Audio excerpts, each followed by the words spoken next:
Kapag dito natin yan sinalinan ng coolant, pupunta muna yan sa may cylinder head bago pupunta sa may engine block at saka pupunta sa may water pump. Pagkatapos sa may water pump, pupunta rin yan doon sa may radiator, sa may gawing ilalim. Magandang araw mga kabayan. Pasensya na nga pala doon sa mga nakasubaybay dito sa channel na to.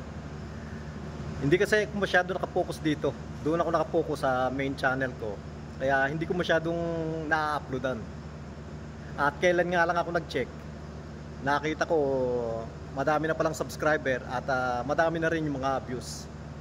Kaya maraming salamat po doon sa mga nag-subscribe at doon sa mga nanonood.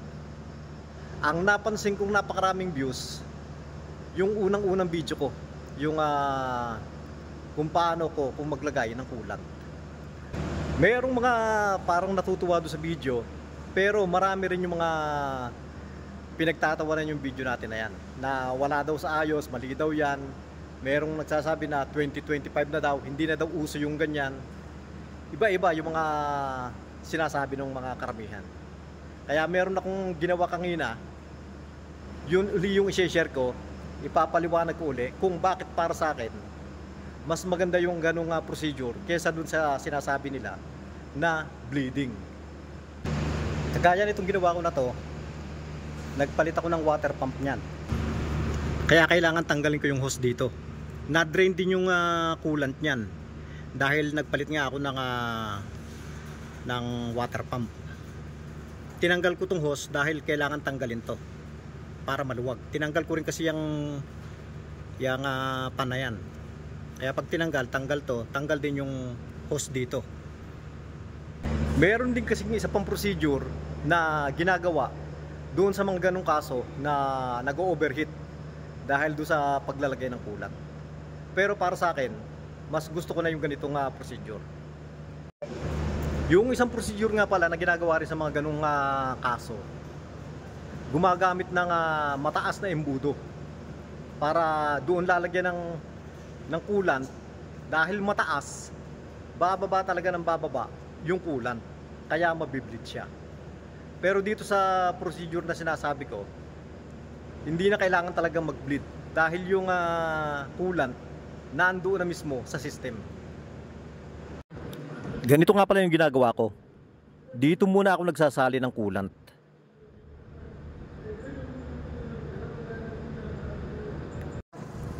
Kapag napuno yan, hihintayin ko muna nga bumaba ng bumaba at saka ko uli sasalinan. Gaya niyan, puno na. Bababa pa ng bababa yan. Kapag wala na uli akong makitang coolant, at saka ko sasalinan uli. Hindi lang isang beses, madaming beses yan. 5 beses o pataas. Mas mainam, mga hanggang 10 beses. Yun ang mas maganda. Pag napansin natin na masyado nang mabagal bago bumaba, pwede na nating ikabit yung hose at salinan sa radiator. Kapag dito natin yan sinalinan ng coolant, pupunta muna yan sa may cylinder head bago pupunta sa may engine block at saka pupunta sa may water pump. Pagkatapos sa may water pump, pupunta rin yan doon sa may radiator, sa may gawing ilalim. Ganyan ang magiging daloy ng coolant niyan. At ang isa pa, alam naman natin yan na ang bobomba doon sa coolant, water pump. Alam naman natin na maraming mga water pump, kahit electric yan, kapag walang pasalubong, hindi bobomba. Marami yan. Kaya halos ganun din, isa pa yun sa dahilan. At meron namang mga nagsasabi na mas maganda daw talaga yung may embudo na bleeder. Ang paliwanag nila, kasi daw hindi ka na magtatanggal ng hose ng radiator. Ang masasabi ko naman dyan, sa akin, sa mga experience ko, hindi pa ako nakatanggap nung trabaho na palit ng coolant lang. Ang karamihan sa ginagawa naming nagtatanggal ng radiator, merong ibang ginawa, kaya kailangan tanggalin yung radiator. Kaya pag nagtanggal ng radiator, sigurado yan. Pati yung hose tanggal, yung sa ibabaw. Kaya pagbabalik, hindi mo na kailangan tanggalin dahil tanggal na. Kagaya nitong ginawa ko na to, nagpalit ako ng water pump niyan.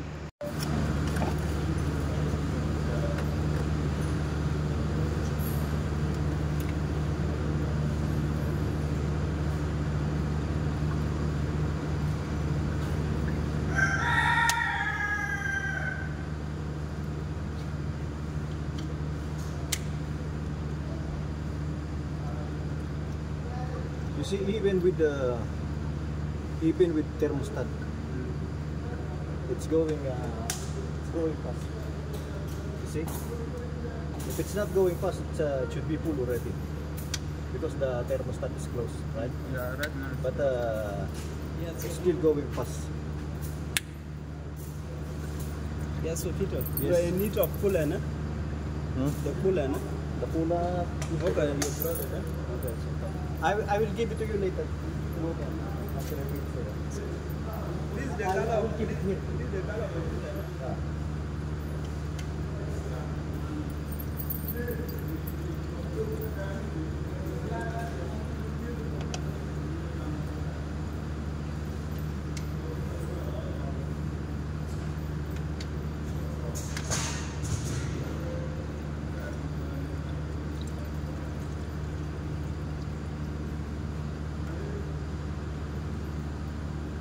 So even if it's cold, the thermostat is still closed, but it's passing on the jiggle bulb. Okay.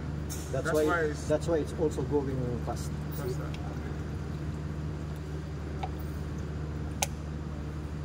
But once it is full, Once the valve is closed. no, once it's full, the coolant will go also on the radiator, but will go down there. When it's you can notice that one if it's going slow, and then that means the coolant reaches already on the radiator, and then you can put it here and then tap up on the radiator. Once it You is see? full, it's enough. It will still go down slowly.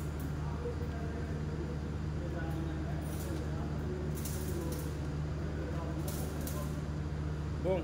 Yes. When the driver comes, For which one? that people, you inform. Okay. You tell him to pass by me so that he can sign if he said it's fine. Okay. You explained them already. Huh? You explained them What? about the noise. No, when they come, I will tell them. Okay. Let him, I told them to test. If they complain, then I will explain to them. Okay. Because we...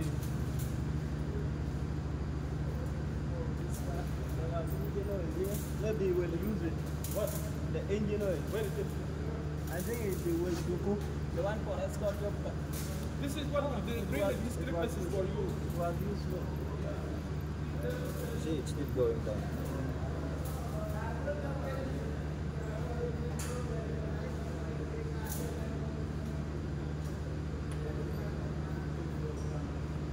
But when it starts going down slowly, that means the pump is already full, the water pump. But it's better to leave it like that. At least a few more filling.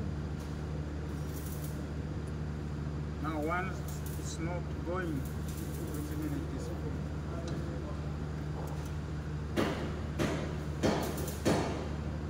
If you do it just putting here slowly, you can see it will come here also.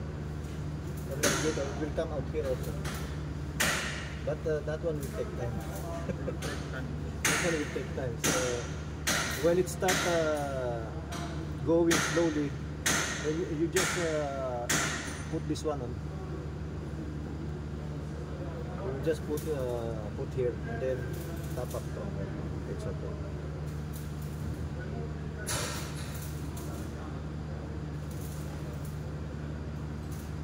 It is just because of this thermostat.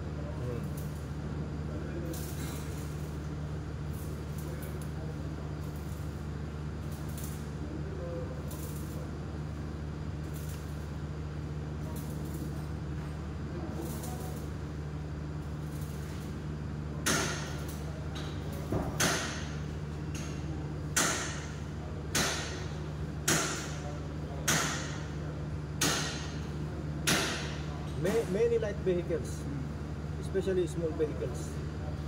When you just put the coolant here and you don't make bleeding, it will overheat.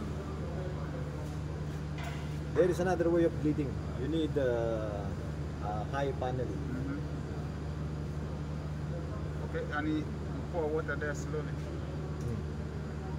Not slowly, you just put the coolant there normally.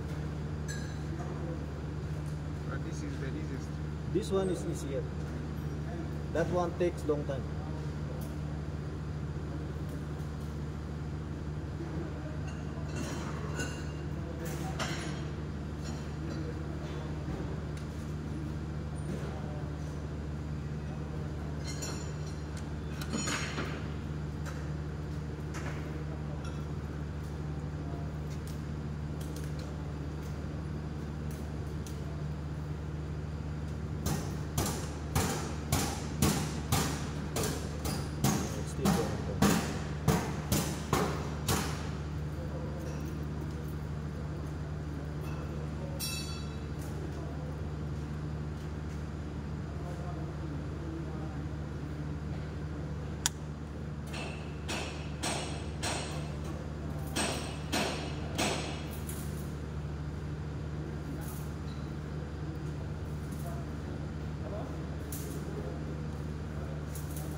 Then we will put the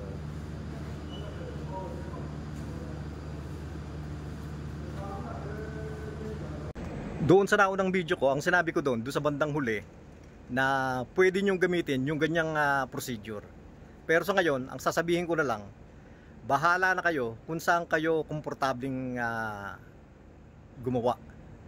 Kung gagayahin nyo yung sinasabi kong procedure o yung gagamitan nyo nung bleeder panel. Nasa sa inyo na yan. Basta ang importante, maayos natin yung sasakyan na hindi mag-overheat. At yan lang po muna sa ngayon mga kabayan. Sana po nagustuhan nyo rin yung share ko ngayon. At salamat po sa mga kaibigan natin dyan na nanonood ng mga ina-upload ko.